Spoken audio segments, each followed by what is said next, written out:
Welcome to another insightful episode of the Nigerian Community Chronicle Podcast, where we bring you compelling stories, impactful conversations, and inspiring leaders who are making a difference within and beyond the Nigerian diaspora community.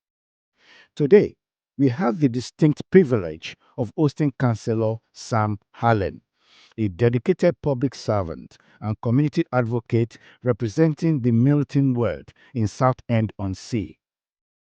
Since his election in May 2024, Councillor Allen has been a beacon of leadership, championing and fostering community development and driving positive change. In this episode, we will delve into Councillor Allen's journey in public service, exploring his vision for Milton Ward, his approach to engaging a diverse community, and the strategies he employs to promote collaboration and equity among all residents.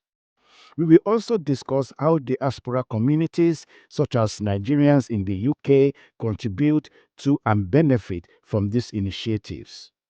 Stay tuned as we uncover valuable insights from Councillor Allen's experiences and share ideas on strengthening community ties and fostering multicultural partnerships.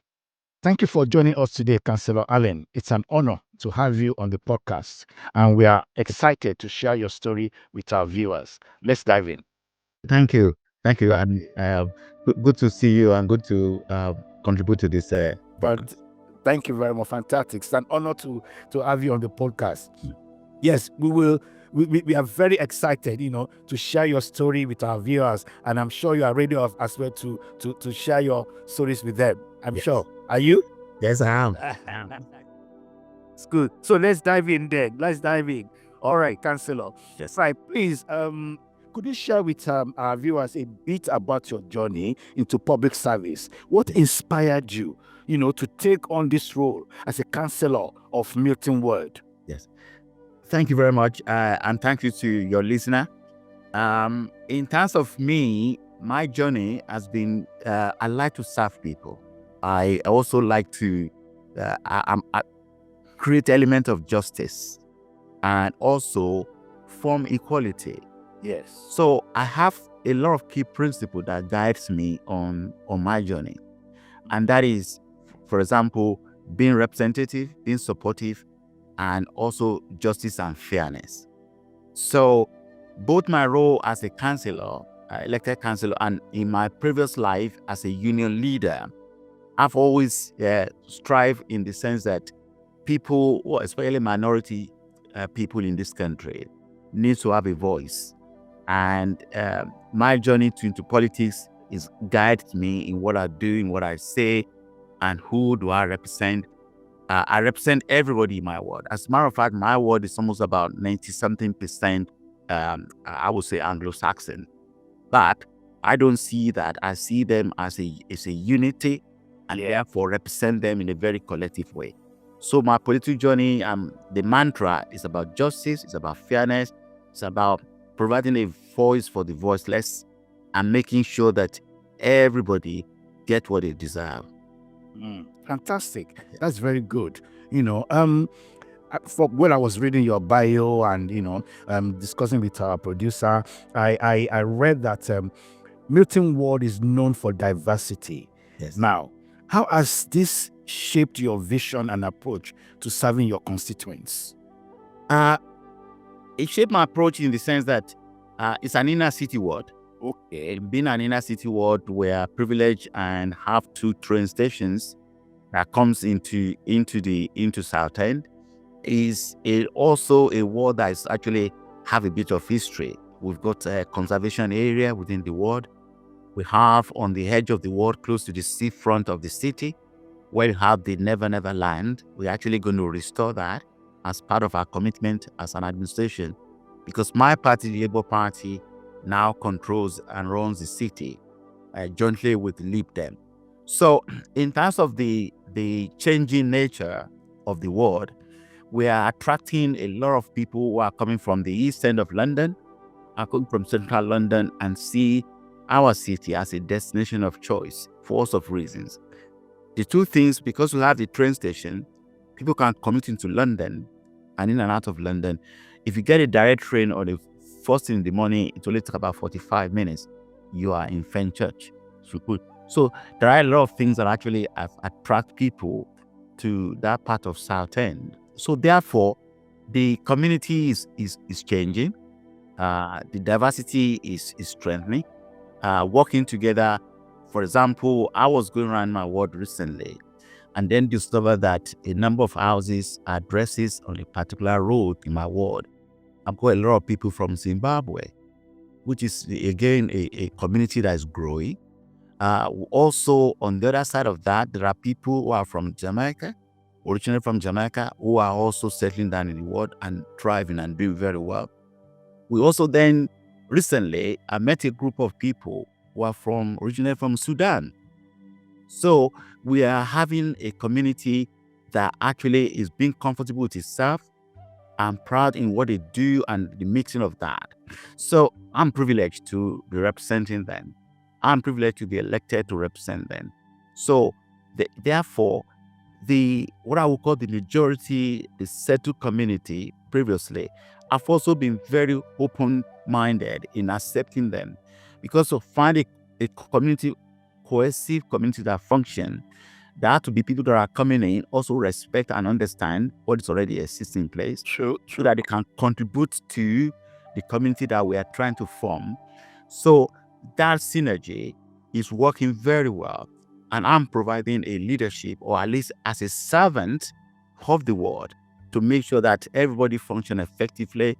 We're trying to make sure that there are regular meetings. People can actually, because sometimes people can be in their silo, and if you are in silo, you actually doesn't know maybe the next door neighbor that just moving are very friendly or not, because you haven't actually taken the time to speak to them. So it is a world that is changing. It's still almost about 90% Anglo-Saxon. The 10% that are coming in with a lot of diversity, a lot of I would say different view about the world, and that's enriching the world. So I will welcome them. I welcome them, and the relationship is actually forming and growing. So we just need to make sure that we consolidate that, and some of the things that I will share with you later in terms of what we, as administration of the city, is trying to do. A lot of things will improve and impact my residents in Milton Ward. Oh, fantastic. Now, as a follow-up on the ward and your constituents, we need to actually now go into the community engagement and the challenges, because, I mean, in life, there are always challenges in everything you do before we actually make some headway. Now, what do you see as the most pressing challenges facing your ward, and how are you working to address them? One of the challenges is, of course, is no path different to an inner city ward like my own. One of them is housing. Making sure that these people that are coming in can have an access to affordable housing. The other issues is about integration, because when you're coming in and moving to a new community and a new area of a city, the question is that you can actually either get out, mix with other people, or you withdraw into a little shell. So one of the things that we're trying to encourage is having a regular community meeting and making sure that people can actually come out. Because like I say, if you don't mix with your next door neighbor, you know it's good or bad. And therefore, it's trying to remove that. Also, in the people that are moving to the ward, they are not only just Black or Asian, there are also a lot of white residents who are coming in, who are attracted, for example, by the fact that we have a conservation area in the ward where properties are really well structured, well managed, and therefore that's attracting a lot of people who wants to buy property, who want to develop the property. So there are a lot of things that we are doing, both myself and my other two councillors that represent the ward, to try and make sure that people actually get out more, meet with each other. We have a number of park, play area for children, making sure we spend money on it. We're already committed to actually improving the park area where people can actually meet and congregate. We're hoping to have a city day 1st of March. Again, it's an opportunity to popularize that, because as you know, we became a city because of the unfortunate death of one of our MP, David Emis, who sadly was killed by somebody who pretended to attend his surgery. Oh, I think I heard about that news. May so rest in peace. Yes. So we are celebrating his life because it's left a legacy that all of us are now proud of and be part of that. As a result of that, the late Queen gave us a city status, and that's how we from a borough to become a city status. Because people always say to me, when you say certain city, they say, "I feel got your two pair of the churches. Now, have you got a cathedral?" I said, "No, we don't have a cathedral, but we have a city." So the city center of the city, where you're going to have a lot of parade, you're going to have people coming together. We're going to have a lot of situations where there will be music, there will be dancing. They just publish all the headlines of the event just before I started this interview with you. So that's going to give us a publicity and opportunity for not only just in my ward, in other part of the city as well. We're a city that have got 51 councillors. So so those It's quite big. It is big. So 51 councillors, that will give people opportunity to interact. There will be opportunity for food tasting. There will be dancing. There will be other things. So it's going to be a really celebrated day. Hopefully it will be a day like this. The sun is out. It's not too not too cold. Yes. Actually, you've answered part of my next question, but I'll still ask it anyway, so that it can give a bit of perspective to our viewers, So could you also tell us about, additional initiatives and projects you've championed, that have had significant impact on the community as a whole? Yes. I mean, I don't know, this interview, we haven't got, the whole hour. Don't worry. I can go to a long list for you. No. The one thing that actually I'm really proud of, and which is really taking ground, is having the opportunity to actually get a charity that's called O5BM. Okay. Yeah, over 50 black men. Yes, I remember that. Yes. So they are now operating as inside my ward. They meet, every Wednesday, and they base their concept on table tennis. And the reason why I'm so proud of this initiative is it says that evidence have shown that black men, especially of that age, do not visit their GP regularly. I'm guilty. And therefore, they are vulnerable to any of these diseases, especially, for example, prostate cancer. Yes. And if you don't go to your GP, how are you going to be diagnosed? The diagnosis of this, if you can be diagnosed early, you stand a better chance of actually being able to tackle the disease and actually move on. Very true. And live a very good quality life. So this initiative is based, they managed to get a lottery, national lottery funding. Right. So basically, people just have to register. Unfortunately, just for black men for now. I'm hoping that we can also extend it to black women, and then actually make it in a wider sense that will also cover the rest of my ward who are not either black or define themselves as black or define themselves as white Caucasians. So, but we're using this as a sort of a pilot. Yes. And I'm absolutely delighted that now they've been in place now since January, and the turnout has been very good. What is also included in this particular initiative is that there's an element of health factor into. So we have among the group of people that are on the O5BN, these are doctors, lawyers, accountants. So we're using the expertise, the knowledge that they've gained, for example, to have health clinic, so that people that are signed up can also have health clinic to look at the issue of mental, because the issue of mental is a big problem, a big challenge, especially in the black community. So we can provide mental health experts to actually be able to diagnose and come out. We can better support them. We're also looking at, for example, people that actually do not find the need to go to their doctors, and also encourage them. Look, this is a safe platform to discuss what's going on. Yeah.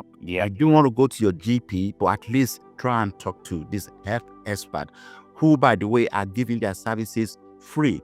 So with that, that's just giving you an initiative that I think I'm really proud of.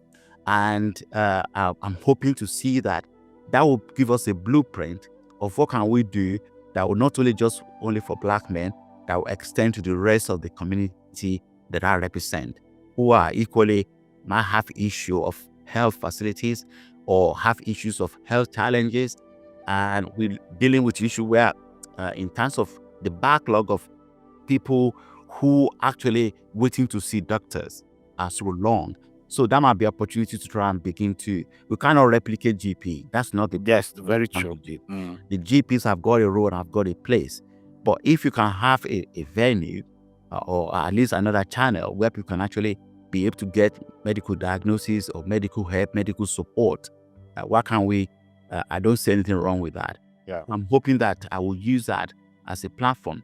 The other thing I want to perhaps quickly share with you is that within the ward, we also have a scheme that taking pride in your ward, taking pride in the street, taking pride on your road. So we are working, or I'm working with my other colleague with a group called Grassroots. What Grassroots also does is that they meet regularly to have a day where litter picking, could be litter, or looking at people's front garden to actually make sure it's nice and clean. They also making sure they're having champions who these are volunteers, by the way. Volunteers, yes. Who can actually be able to take care of their road and volunteer to make sure, even if it's a sweet wrapper or rubbish, because as you know, it starts with a small little item. That's true. It builds up. Builds up. If you can see that, you are on the road, on the street, it's nice and clean, people will actually walk to the next bin to drop their litter, not leaving the litter on road. So these are an initiative that I think, as a ward, I'm proud of, and as a elected councillor, I've actually taken part in picking the litter, making sure that people actually know there's a day, and that front gardens are also nice and beautiful. I feel like going to a summer time now, so why can't we have all the roads and streets? We're also trying to make sure that there will be a basket of flowers hanging on lampposts just to beautify. We have a road called the Amlet Court Road. Amlet Court Road is full of a lot of shops, restaurants. So why can't we beautify that to make sure that it attracts businesses and visitors, tourists to that part of the city? As a city, London attracts around 28 million tourists. Very true. We as a city attract 7 million tourists. Wow. So the question is, what are we going to do to make sure when they come in here, they enjoy their experience, they have the reason to come back to our city? So we as a community, as a party, and I'm proud to be part of Labour Party, one of our mantra is we are building a city to be proud of. I'm being proud of the city, making sure all our amenities, roads are clear. People understand that when they come in here, they are visiting a city that's nice and clean. So this is an initiative that is started in my ward and it's growing and expanding. Oh, fantastic. I'm sure our viewers will agree with me that from what you've just narrated, it shows, how you demonstrating good leadership, in your community, which of course will lead me to my next question. That as a leader in a diverse community like yours, how do you ensure that every voice is heard and represented, in the work you do with them and for the community?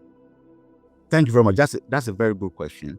One of the things we do is trying to make sure that we have a community meeting. So we're developing that gradually. There are a number of communities that are already existing, that are setting up, that are functioning effectively, even before I was elected. It's making sure, therefore, there's an element of diversity. People actually know this, this is a community that is going on. This is where a voice where you can come and talk to us. For example, We had a recent tragedy in the world recently where somebody was driving under the influence and knocked down the woman. Sadly, the woman died. Oh, wow. So that really, the bad publicity and the publicity that come from there really was a wake-up call. So I went to a community meeting where it was well attended. There were over 100 residents.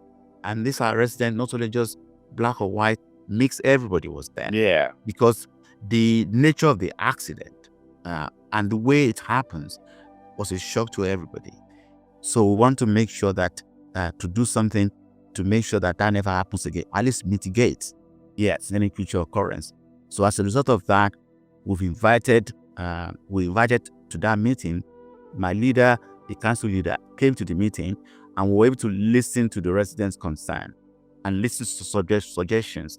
So we've gone away now to work with our officers to see what is doable. Again, because there are a lot of things that, in terms of our road, that's governed by law. So you have to make sure whatever changes you're going to bring in is going to be within the law. So at the moment, officers are working on that. So we're going to have another meeting, a follow-up meeting next month to actually give feedback on what is doable, what is we can do straight away now, what can be done later. So that's an example of trying to create a community spirit. Yes. Fortunately, people are so busy nowadays. I know. So, and like I say, we have a city where a number of my residents, they live in Southend, but they work outside Southend. So getting people together to a meeting, but now, unfortunately, the incident actually brought a lot of people together. And that was an example. We want to make sure we try and double down on that and use that to create an element of community spirit that I think the world needs. At the moment, there are no any sort of major issues of what I will call people not getting on with each other. And if you talk to any of my residents, they will tell you, I'm a councillor. If I hear anything that's going on, I don't do email. I get in my car, I will move to the incident and visit and make sure that that issue is resolved. Just quickly to give an example. Yeah. I had a call, including a picture image from one of my residents of where a developer who was actually developing in one of the buildings were working on a Sunday, creating a lot of mayhem, disturbing all the neighbors. They were using a sort of a digger an hydraulic that could make it work. They need to leave the engine running so the hydraulic can pick up what they need to do. Anyway, I was sent this picture. Immediately I got in my car and I drove to the spot. And I asked on the site, where's the site manager? And he came out and I said, right, I'm Councillor Sam Allen. Why, can you tell me why you're working on site? This is Sunday. The building regulation is very, very clear. I'm giving you 15 minutes. I want this shut down straight away. You and your staff must leave site. He looked at me. I have my official card with me. I gave him the card and he could see immediately there was about nearly 24 people on site. On Sunday. On a Sunday. On a Sunday. So they all trooped out and led the site and closed the gate and padlock it. And I said, please be mindful. There are residents, there are people that are living here. I know you are trying to improve this property and you're developing it, but don't get here on a Sunday anymore. Little did I know that if you look all the windows all around that side, people were watching me. They put their blind back and see. That's the kind of councillor that I am. I'm a man of action. If you do something, yes, we welcome you. If you want to come and develop our properties, see street and road better, we welcome you to balance it, But you need to balance it. You need to do it within the law. So don't do it at the expense of creating and being a nuisance to the neighbors who's going to be living close to property or people moving to that new property and develop property. So that's the kind of action, just to give you an example. I totally appreciate that. Thank you very much. And I'm sure our viewers will resonate with that and see the kind of leadership, that you are providing for your constituents. Now, let's still stay within that topic. Okay. But come home a little bit closer. Still within the diversity and inclusion, kind of stuff. The Nigerian diaspora is known, for its resilience and, resourcefulness. What role do you think communities like ours, can play in fostering inclusion and economic growth in Southend-on-Sea? Thank you very much. There are a lot of roles. For example, there are people who've approached me who of African and mostly of Nigerian background, but who they want to be able to, this was last summer, they want to be able to have a sort of a festival celebrating African food, African culture, like a sort of a dance group. And they approached me and said, okay, fine, but you need to secure a license to use any of the council properties, any of the council park. It has to go through application. Yes. So what I did was I actually then arranged a meeting between them and the portfolio holder for leisure and tourism, meet with them so that they can actually have a scheduled date. I think this actually developed from the fact that we have a what we call a Caribbean festival, right, of celebrating food, music, the sort of culture. And some people who are of Nigerian or African background, I think there was somebody again from Zimbabwe who actually, they want to have a store in that huge park, and they were denied. And they were told, no, the store is all out. And they were saying, why can't we have a store? They said, well, the store was first come, first serve. So they then decide, why can't we just have our own as well? That's not only just about Caribbeans, about African. So I hope in 2025, the progress of the licensing on making sure it's authorized. Because when I spoke to the portfolio holder, I was listening to, we had a sympathetic hearing. Bringing them together, we've now have a dedicated officers of the council working with them to make sure they secure a license. Once they secure that license, because the license will go through, when can they start the festival, the music, because don't forget some of this park that you got residential area. So you need to look at the time, the music, when the music will be switched off, to make sure the issue of security as well. And when you have festivals like that, it creates a lot of rubbish, a lot of, that has to be clean. So all of that will be built into the agreement. So that's giving an example. Then there are a number of businesses that have really sprung up here in Southend. There are African businesses. We've got, again, go back to a restaurant called the Calabash. That's an example of a restaurant where you got an African food restaurant as well. That's on London Road. So these are bringing quite a lot of cuisines of a different taste, different culture into our city, enriching the sort of the what we're doing here.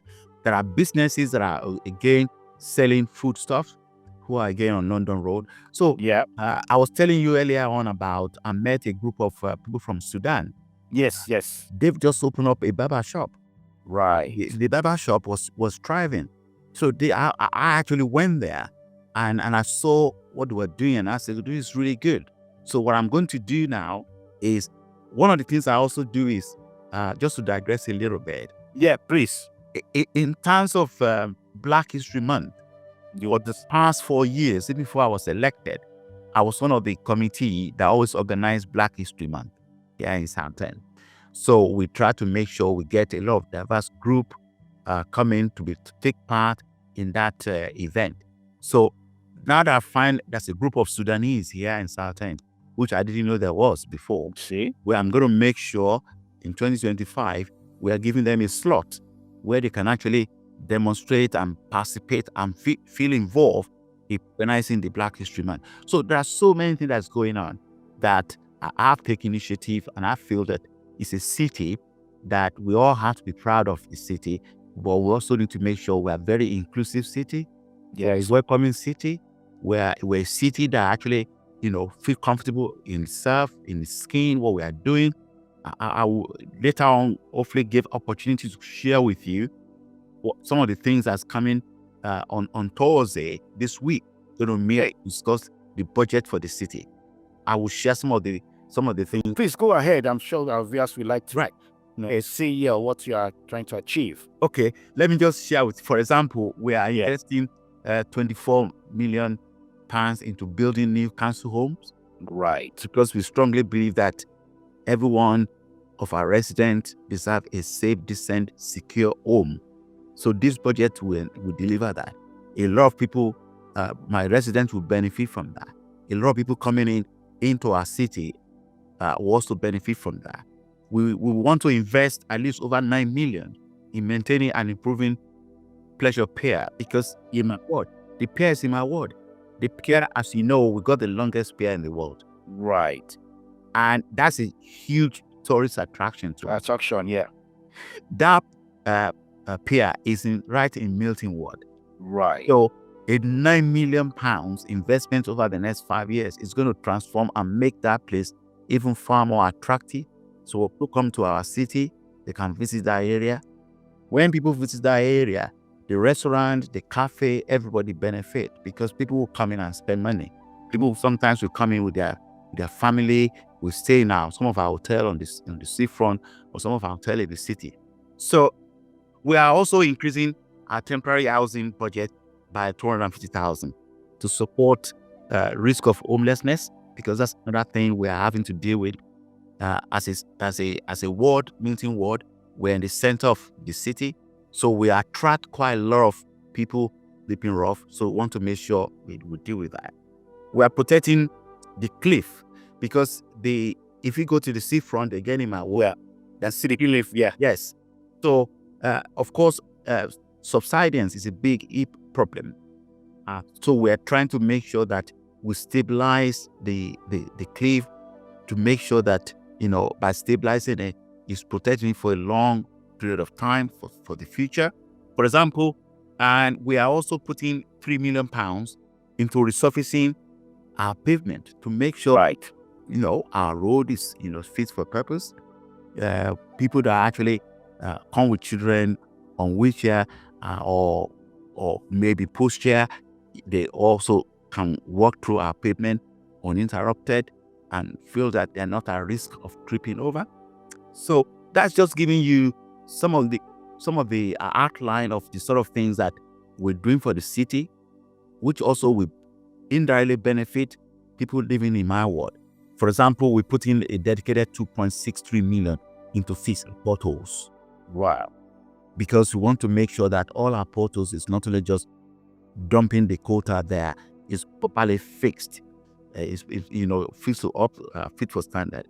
We are also putting budget towards the library to make sure we have a secure library. Make sure, which is part of my party, Labour Party's commitment, that we will not close any library in this city. We want to make sure all our library is also well-resourced, is open to family, have children area where children can learn and integrate, and learn about, environment or area where they can really thrive and feel that this is a city that, looking after them. And finally, we're going to invest about 1.6 million into improving our bus services. Right. Because people live in London, they're from a good transport network. Why can't we do that here? So we are investing to open up a new route that will connect from the north to the south, because we're seafront. On the other side of us is the sea. So there are buses that's going through on the seafront. What about going across? Yes. So this initiative will help us to actually make sure that will make sure that people can come out of their car. If they come into the seafront, they've got a transport that can take them away from across the city to bring them over. So that's quite a lot of things. Just to share with you a sort of a few of the things that we're doing, and we hope that this budget will deliver. And finally, I'm actually going to deliver a balanced budget. Right. And that might not, but for your viewers, you might think, every budget will be balanced. Unfortunately, the last 14 years of a Tory administration has really taken money away from councils like ours. We've having to almost gone to a begging bowl. Thank God it's not been party political. The Labour Party has taken a different stand, different angle, that if you resource local community or you resource councils, it's a benefit, because we do a lot of things that actually directly affect people. Make sure their bin is collected, the street is nice and clean, making sure we provide a safe community, making sure we provide a park facilities where actually enjoy themselves with their children. So there's quite a lot of things that we do that the national government might not be able to do that. So they are the grassroots, isn't it? grassroots, Yes. because we're on the chalk face. We are, we live in the community. We understand our community, and by giving us the extra money, that actually will help us to deliver on all those things we want to deliver. The other good thing is that we're going to move on from an annual, because every year the central government give us a sort of a pot of money to spend. So therefore, you're having to have a 1-year planning.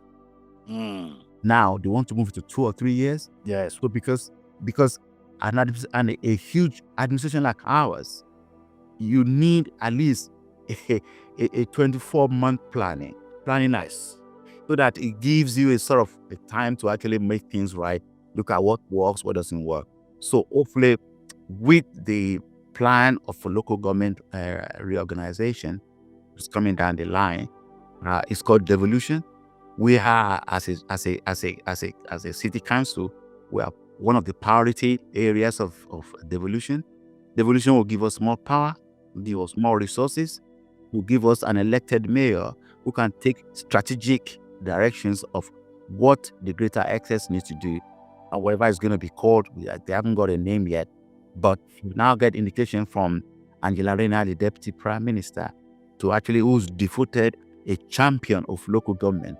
And we're really looking forward to what to bring, and that will be huge benefit to Southend as a city. I'm very excited about the future. Fantastic. Councillor Sam, I must be honest with you.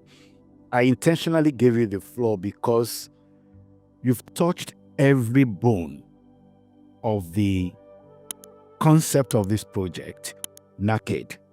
And the reason why I've said that is because the whole idea of bringing Nigerians in diaspora together is to be able to share and celebrate our successes, the way we impact in our local communities, in the way we interact with each other, the way our younger ones can, inspire into the way we are doing things abroad, so that every one of us can learn from each other, and we can, kind of transfer, like a knowledge transfer of these things to ourselves, to our younger ones, and to our peers, both at home and abroad. So the last response for me actually touched home.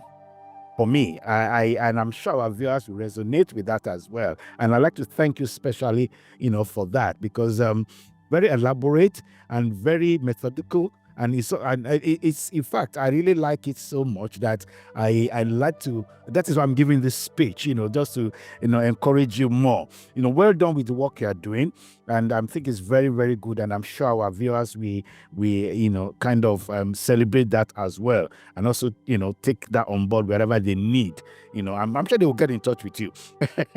So now, going further, also, let me thank you for registering on NACAiD, because we received your registration. And on that note, I think you agree with me that NACAiD is also a platform where it helps to strengthen relationship between local governments and diaspora community. So how do you think, or how do you envision partnership with such organization like NACAiD, to help in strengthening that kind of relationship? Thank you very much, and thanks for your best wishes and encouragement on what I've said. Thank you. I think there is like ours. Yeah. In the diaspora, have to understand that people sometimes, when I came to this country, Or people always think, oh, in 4 years' time, when I finish my degree, I'm going to go back home. So the notion and the concept of home is always being either going back to Nigeria, going back to Ghana, going back to Uganda, and going back to Tanzania is home. But people then realize that when you finish your degree, you get a job here. You then get married. You have children. Children are growing up. So the whole concept of home is changing. So the only thing is that, therefore, the old notional concept of having what is called empty chair around the table where discussion is taking place is no longer acceptable. We need to realize that in terms of our communities, participation in terms of what happens in our community is very, very important. Very important. Because either if you maintain an empty chair around the table, people will take decisions, and those decisions will affect you. True. So I'm not saying everybody should go and register to join the Labour Party, but register, be involved in your community. I mean, I don't care whatever party you want to join. I will want to join the Labour Party because I'm an elected Labour Party politician. Whatever party you want to join, but make sure that at least your voice is heard. Because many a times people see themselves and distance themselves from decision making. And those decisions, when it's taken, will impact you. Earlier on, I've just gone through some of the list of the things that we as an administration for the city council, Yes, you did. what we want to do, our vision for 2025 to 2026. So if you don't engage in any of this decision will happen. So we need to come from the concept of changing the attitude. One thing I want to say on a positive note, though, I was at a conference at Warwick University recently. I'm going back again this weekend. I was there in October. And when I was there, it was very interesting to see a number of councillors, elected politicians from different political parties coming from London. So that tells me that the engagement in London is really good. But we need to be able to replicate that across the country. Because if you don't get involved in all of this, how are we actually going to be able to say the direction? So a platform like yours is giving opportunity for people like myself to actually be able to speak to us. Let's get involved. In one way, I'm not saying everybody wants to become a politician, but whatever community you live, be involved in that community. Be part of the participation that is taking place. Because if you don't get involved, decisions will be taken, and those decisions will affect you. So we need to change from there. The other thing that is about assimilation. The French will say assimilation policy is being able to take up and become French. I'm not advocating that. Your culture is your identity. Your identity matters, but you can pull all those identities together to enrich and benefit all the society you part of. So segregation is not an option, but at least participation, very, very important. And unless people actually have a change of attitude, how are we going to change it? Because when things happen, people say, well, I didn't know about that. True. What were you? Why didn't you? For example, I mean, there's nothing stopping anybody declaring yourself and putting yourself forward as a candidate to become a councillor. Nothing. Because there are no specific qualifications. But if you have the interest at heart to represent and support your community, why not? True. Why not do that? I think that those are the sort of things that I would say needs to change. We need to know that we've got a stake. Like I say, we come in here, some of us are students, you're having family, those children are growing up, they're getting married. So we are buying into the concept of Britishness. And therefore, we need to make sure that our children, I want to be able to have my children to actually say, look, my father is a councillor, my father is a member of parliament, because we've got a member of parliament here in Southend. His name is Bayo Alaba. Bayo Alaba is a Nigerian like me. I need a member of parliament. And we work together collaboratively. I want you to be able to aspire, why can't you be able to have Bayo Alaba or Sam Allen as the PM? I'm not saying that. No, we pay for it. The Irishman, the sky should be. We have Kemi Badnoch. Well, that's kind of head of the I disagree with that politically. I mean, the point is that we are looking at the, how Nigerians, can achieve, at a certain height, that there's no limit to where we can do it. There's a limit. Yeah, totally agree with you. I celebrate Kevin becoming Her Majesty opposition leader. Kevin that came to this country. Okay, was or is he His Majesty now? Yes, His Majesty's opposition leader. Yeah, that's a remarkable. That's not only just breaking the glass ceiling, is breaking the brick. What they have someone like her becoming the leader, a Nigerian as well. A Nigerian opposition leader who, if you look at her history, she came back to this country at age 16. Yeah. She was born here, but she went with the father back to Nigeria. But she came. Okay, like I said, politically, myself and her, we are miles apart. We're only on the parallel line. But what she represents as somebody who's a black person in this system, the symbolism and the encouragement and giving to our youth, that strongly is not the limit. You can go as high as you want to in this system. I think that it has to be a good thing and it needs to be celebrated. Very remarkable. Very remarkable. Thank you very much, Councillor Sam, for elaborating on those, lines, and sharing with our viewers how NACAiD as well can be of, positive impact, to them. Now, as we're coming to the end of the podcast, I just wanted to share with our viewers that as a public servant, what have been the or some of your most memorable or transformative experiences so far as a councillor? Thank you. That's a very good question. I've been an elected councillor now about 9 months. Right, 9 months.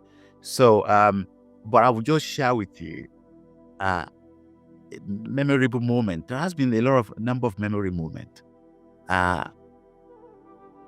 The moment, for example, on the night of the election, and the result was being declared, and I was declared the winner.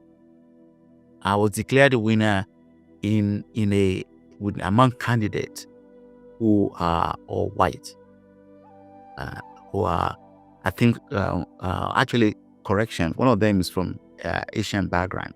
Okay, standing for one of the green, I think it was a green candidate. Okay. So I look at myself, and when my name was called and I have to make a speech, and I said, and somebody remind me and whispered to my ear, I said, do you know in this city, you're going to be the first Black African to be elected as a city councillor? It never dawned on me until when that was whispered said to me. Then I realized that the election is not about me. I don't know how many of your visitors are Christians. I'm a Christian. And I believe that strongly, if God has got a destiny for you, it might take some time, but you will get to that destiny. So I represent and celebrate and give God thanks, giving me this opportunity to represent Milton Ward. And I will do my best to make sure that I serve them. It doesn't matter whatever color you are, I'm elected by you. I will serve you to the best of my ability. So that is a memorable impact. The other, quickly, that I will share with you was on the day that I was introduced and thrown at the parliament, where we all, the leader has to call our name, introduce us. So when we actually become officially into the debating chamber, so I stood up and my name was called, and I just felt that I'm not an emotional person, but I felt a bit of emotion to actually say that here I am in a city, my name is called, and I'll be representing my ward, which again, I would like to thank everybody that's voted for me, because they must see something in me, Nigerian, I give God to thanks, is through God's glory and giving me the opportunity to serve my word. So those are two key moments. The other key moment, finally, is going back to what I said earlier on. Yes. It's about being able to bring the likes of O5BN into my ward to try and promote healthy, to try and be able to support people that actually feel that they don't need to go to the GP. There are other initiatives, but I've just felt, I felt that those are very key moments that actually speaks to what I'm about and how I want to make sure that everybody, regardless of whom you are, regardless of your background, you got a stake in this city. You got a stake in Milton Ward, which is my ward. And therefore, those are three examples that I just want to share with you. Fantastic. I sincerely appreciate that, and I can assure you that our viewers, especially the younger ones, we kind of take into the experiences or memorable ones that you've shared with us today. Now, what advice would you give to individuals aspiring to take on a leadership role, especially in a multicultural setting like yours? My advice is that be honest with yourself. Sure. And always be very fair in what you do, in what you say. Also, try and recognize that there are differences. Differences are to be celebrated. Differences can be a strength. It shouldn't be a weakness. And making sure that let your yes be yes and your no be no. Be no. Honesty, sincerity, and openness, and being transparent in what you do is very, very important. We are all human beings. Sure. Two things will make mistake. When you make mistake, admit your mistake. Yeah. And making sure that you give yourself a room and opportunity to try and put that mistake right. If people see that you are a very honest and trustworthy person, they will respect you. If they find that you are dilly-dally and pass consistency, then people will just lose any interest or respect they might have for you. So sincerity, honesty, consistency, being fair is very, very important. As a public servant, you need to make sure that people can trust you. People can trust the word you said, and see that in a demonstrative way, you actually believe in what you're saying. And this is what is carrying me to where I am today. I'm always a very, very honest and direct person. Also, I'm very tolerant, because you need to actually understand that if you're dealing with people, we human beings we are very complex. So you need to actually be able to factor that in order to actually recognize that, yes, that you cannot get it right all the time. People that will actually appreciate what you do, and some people will not say, well, who is he? What's he talking about? You have to balance all of that and making sure that the most important thing is what I've just said earlier on: being honest, being transparent, being consistency, be a man of your word or a woman of your word. People will respect you for that. Councillor Sam, please let me stay on that topic, but bring it a little bit home. Yeah. For Nigerians now. So before we conclude, is there a message you would like to share with our audience, especially Nigerians in diaspora, about staying resilient and pursuing their dreams? Yes. My message, it will be a message that actually speaks to especially a lot of Nigerians who have recently arrived in this country, is that the street is not flush with gold. There are opportunities and there are challenges in this. Very true. Unfortunately, I'm just going to try and give you an example of a recent people that have come from Nigeria. It was under the Key Worker Initiative. Under the Key Worker Initiative, people can apply to come and work in areas where we have a lot of shortages of staff, especially in terms of social care and the health service. And when people apply, they can bring their partner. I hope your listener will know exactly Yeah. what I'm talking about. I'm talking. Yeah, I know. A lot of these people who are back in Nigeria have got good jobs. People have given up their job with sense of job security back here in the UK. I think that was a sort of an acronym that people use. I mean, The Japa syndrome. they call it JAPA. And the first time somebody said that around, I said, what do you mean by that? Then I didn't realize that JAPA means, in Yoruba, it has Yoruba. Yeah. annotation attached to it. So they come in here with the promise of a job. And unfortunately, there are unscrupulous people have really muddled the water, in the sense that some of them are promised a secure employment when they get to the UK. Then they realize that job is not there. They've been exploited.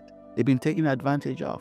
Or when they actually come in here, they are promised, they know under the Home Office scheme, there are so many hours they have to do in order to fill and comply with the scheme. Because if they're going to need to extend their visa, they need to justify. Because some of these job providers, they call them sponsors. When they bring them here, they've assured the Home Office, we will need 10 staff. But out of greediness of some of these people that are involved in this process, instead of 10 staff, they bring 15. Yeah. And then the rest come in here, they realize that they haven't got enough job for them. Meanwhile, they're not supposed to take any money off them. If actually, some of those people that have applied have sold everything, their houses and everything, has to pay for coming to this country. And then when they get here, there's not enough job, not enough hours. Some people have actually found themselves in situations where it's been very dire and very difficult. That to me is unfair. That to me is greediness. That to me is exploitation. And to me, I find it very upsetting that you can have companies. Some of these sponsors, some of them are Nigerians. They very, very, they hope our businesses here, and they've gone to Nigeria and bring these people here. Not only Nigeria, by the way, there are also Ghana and other. Yeah, that's other countries. Yeah. But since this is a Nigerian podcast, I'm focusing on Nigeria. And I'm saying to those people who have done this to fellow Nigerians should be ashamed of themselves. Very true. Because some of those people have come in here, I find out some of them have got young children. I find that they haven't got enough hours. Some of them are facing difficulty of housing. Because if you are given a job in London, as you know, London is a very, very expensive place. Yeah. Some of them have ended up in one bedroom with their wife. The wife and children. Very living. Some of them might be in Nigeria. They were living in big houses. They were successful. They're coming in here, and then they are left in one room accommodation with no job whatsoever to do. So it's very annoying and very, very upsetting. And I've said to some of the people that I've actually come across and spoken to, and some of them have said, well, we're told national insurance number, we'll just need to pick it up. We'll start the work the following day, or we'll do 1 week training, 1 week training. It's never like that. It's never like that. It's not as easy as that. Yeah. So that to me, I find it very, very upsetting. And I felt that it's almost like not exploitation. It's not about the colonial mentality. Yeah. Colonial came to Africa and come to me and exploit. And then we now have fellow Nigerians who are also doing the same thing to us.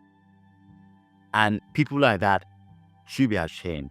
And I hope some of them will be watching this podcast. Yes. They need to be able to search their soul and their mind and question, have we done the right thing? I will say to you, no, you haven't. Because having said that, there are a lot of successful stories. I'm not saying every very true. Someone that is scheme have really been exploited. Some have worked out. But unfortunately, some of the stories that I've had, or some of the stories that I know of, is very, very disappointing. I find it very annoying and upset. And guess what? They exploit that scheme to the extent that the British government have to exclude Nigeria from the scheme. Sadly. Sadly, enough opportunity to bring people here so they can learn new skills, set up family, start off and become part of the society, and hopefully help their family back home.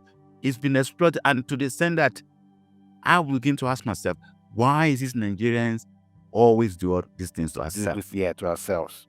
And we're doing it to fellow Nigerians. And that to me, I find it very upsetting. And if I'm in a position to make a lot of changes to this, okay, this scheme's no longer, but for anybody, because we've had people, or I've had news about people actually coming, planning to commit suicide. Is that bad? Yeah, it's that bad. It's that bad. So if you can be pushed to that sort of level, I will say to these people, look yourself in the mirror and ask yourself, whatever money you've collected in Nigeria and the exploitation of people you've done here in the UK, there's, if you're a Christian, you're a Muslim, there's judgment waiting for you. That's what I will say.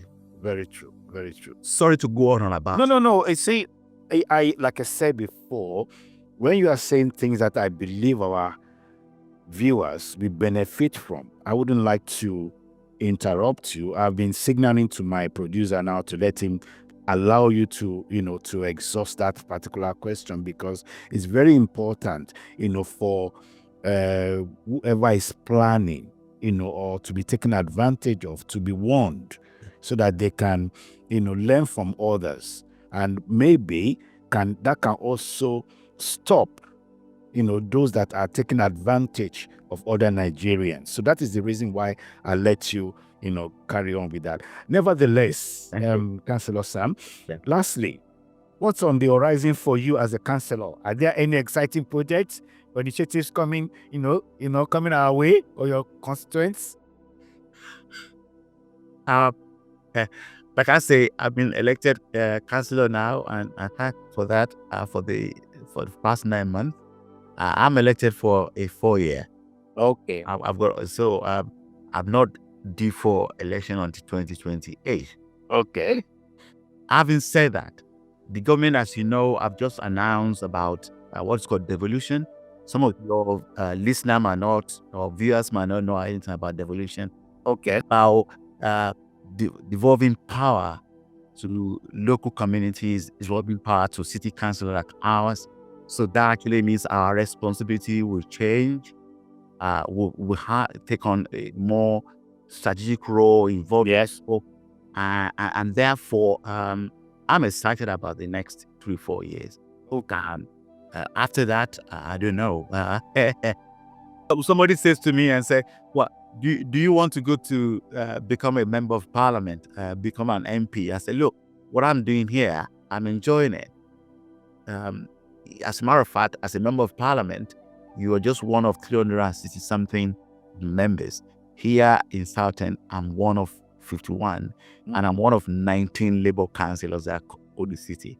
So my power of influence and trying to change directions is more closer and more real. To your constituents, yes. To my constituents, but one step at a time. That behind now, I thank God for where God has put me. I celebrate and say to myself, in a city like this, I'm one of those 51 who can call themselves the leaders of the city. Yes. And I want to be able to enjoy that and celebrate that. What happens next? No, I'm not. I leave that to God. Yes. That's very interesting. So, Councillor Sam, how can people connect with you or learn more about your work and the services you provide? People can connect with me.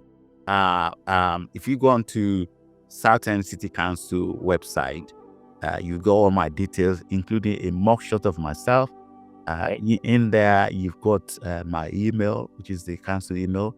They can email me directly on that. I can guarantee you, and I promise your listener, I will respond to their email, because if you speak to any of my officers or speak to any of my colleagues, they know that I do respond to email. I want to be able to make sure that people can get in touch with me. If you want me to mentor you, I will do any mentoring. I'm very, very busy, as you can see. Apart from being a counselor, I'm also an economics teacher. So, so Where is that? say that again. So where are you teaching? Well, before now, I teach in the sixth form here in Southend. Okay. Previously, I've lectured at Loughborough, and I was at Loughborough for about 11 years. So, one of the colleges in Loughborough. So, yes, I have a other full-time job. If there's anything people want to contact me for, I can be of any help, I'll be quite happy to do that. I love. I'm a British national, but I love Nigeria. I mean, I'm proud to be called a Nigerian, and my offer is not only just you don't have to be a Nigerian to contact me. If you are if you're an African, or even if you are not an African, you're a white person listening to or watching this video. Yeah, which of course there will be. Yes, there will be. My door is wide open to everybody. I thank God for what God has done for me. If there's anything I can give back, there's nothing will please me more to be able to do that. Thank you very much, Councillor Sam Allen, for sharing your invaluable insights and for incredible contribution to advancing equality, diversity, and inclusion. Do you have any final thoughts or message for our audience, please? My final thoughts and message for our audience is that whatever you do, always be honest, be consistent in what you do. Whatever you do, also it doesn't matter either you're a Muslim, you're a Christian, be prayerful, because when you actually pray, God will answer your prayer. And also to know that there's still future for us, for all of us. Also to remember that our children are looking at what we're doing. Let us be not only a trailblazer, let us make sure that we continue to break that wall, we continue to break that ceiling, and together we can make it. Thank you very much, and give me the opportunity for being on this platform. I totally appreciate that. Thank you very much, Councillor Sam Allen, for your time, for your expertise, for all the contribution, and your insight that you've provided to our audience today. And to you, our audience, don't hesitate to connect with Councillor Sam Allen to learn more about his impactful work. Also visit NACAiD.org to stay engaged with your Nigerian heritage and community. Follow us for more inspiring stories and thought-provoking conversations like this one. Once again, thank you, bye, and God bless. Thank you. Thank you very much. Bye-bye.